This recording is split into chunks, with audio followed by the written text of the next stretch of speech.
Welcome. Thank you guys for tuning in today. I have with me in studio Rick Resinger with Champion Automotive. If you want to go ahead and introduce yourself and just talk a little bit about what you do, Rick. He's our chair of our Balloonfest Committee, so that's what we're going to talk a little bit about today as well. But first I want to give you an opportunity to introduce yourself, and I know you have a long history in our region here in Livingston County, and you're recently kind of working back in the area, so I'd love that you just share that with our listeners. Hey, thanks, Janelle. Glad to be here. Yeah, I've been with the Champion Automotive Group now for almost 23 years. Grew up in Kentucky, got in the car business by the state of Florida. Met my wife down there. Her family's all from this area, so we moved up here about 23 years ago. I went to work for Champion Automotive Group, obviously Champion Chevrolet right there in Howell, and who is a longtime sponsor of the Balloonfest Art Festival. I think maybe one of the longest running continuous sponsors there is. Been very blessed to live in this community, work for a great group. Got two daughters, both graduated Howell High School. Brianna has got in the car business with us. She's selling cars at Champion Buick GMC, as well as being the head of the entertainment committee for the Michigan Challenge Balloonfest, as well as my wife serves on the food vendor and nonprofit. So it's a family affair, so to speak.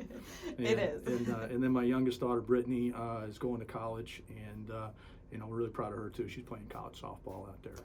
So it's and I've been with the group so long that our owner, Len Nadolski, has moved me around different stores.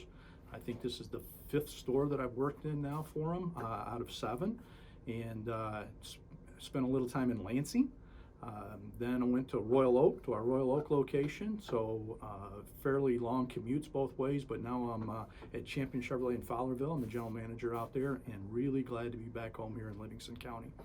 Oh man, well, we're excited to have you back here, Rick. I know you've been obviously a very integral part of the Balloonfest planning and all of the committee stuff for a while, and so is your family. So we really appreciate your expertise, your knowledge, and your historical perspective on the event as well.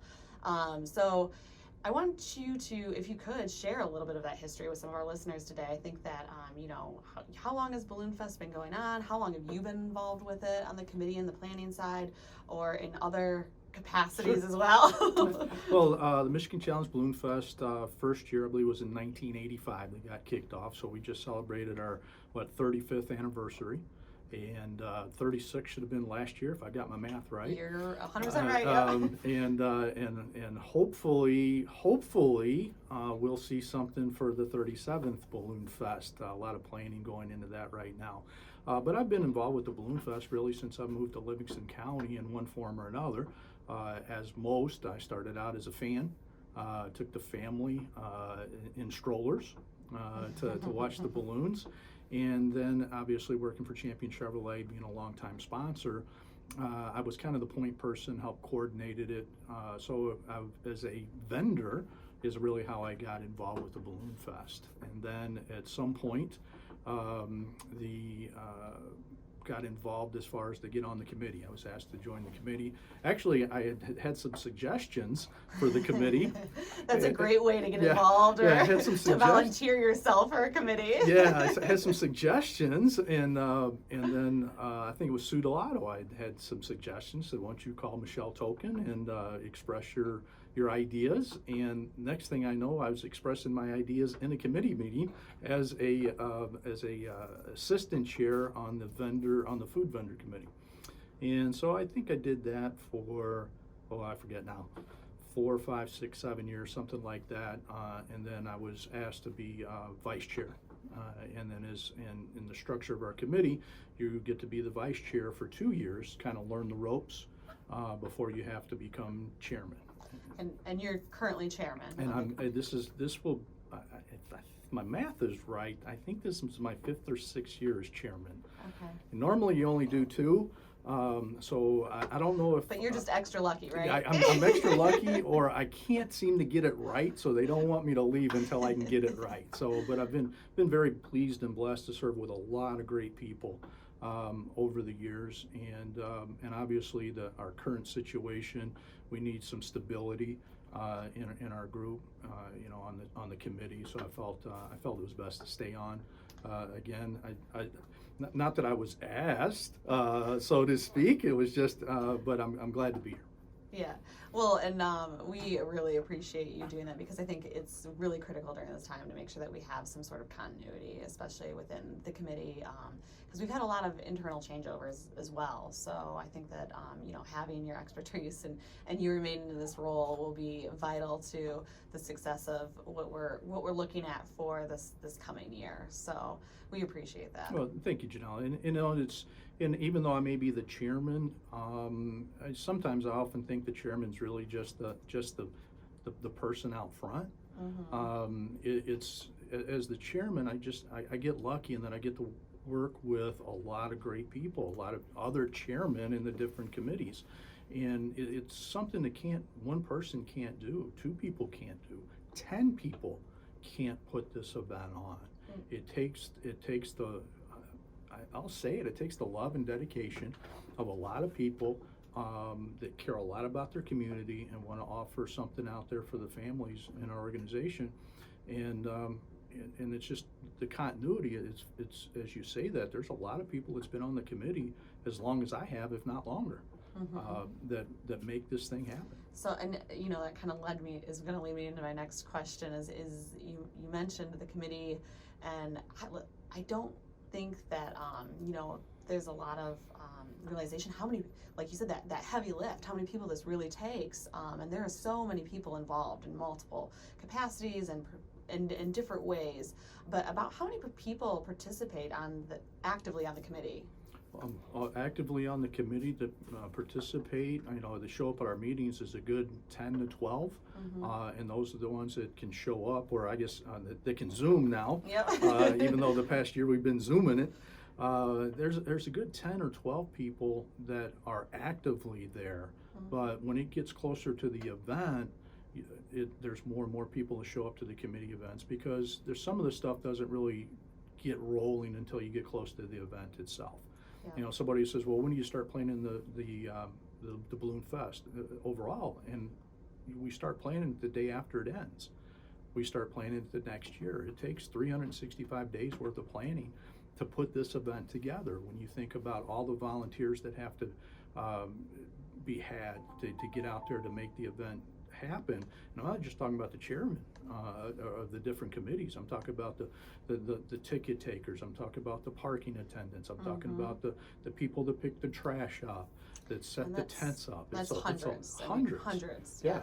Yes. It's a community that really makes this happen, because it's like you said, 10 people can't do this. There's no way. I mean, even an entire chamber staff couldn't do this. I mean, the support of the committee is vital, and the volunteers and everybody involved. So it's really interesting, because I came and I had never experienced Balloonfest before 2019. So when I came in and was able to kind of just take everything in that first year, it's outstanding what this group pulls off. It's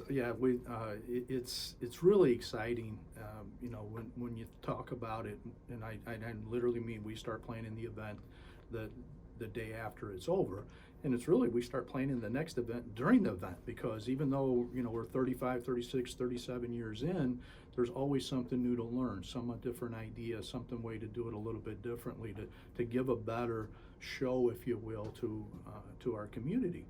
And just the planning that goes into it, people don't understand.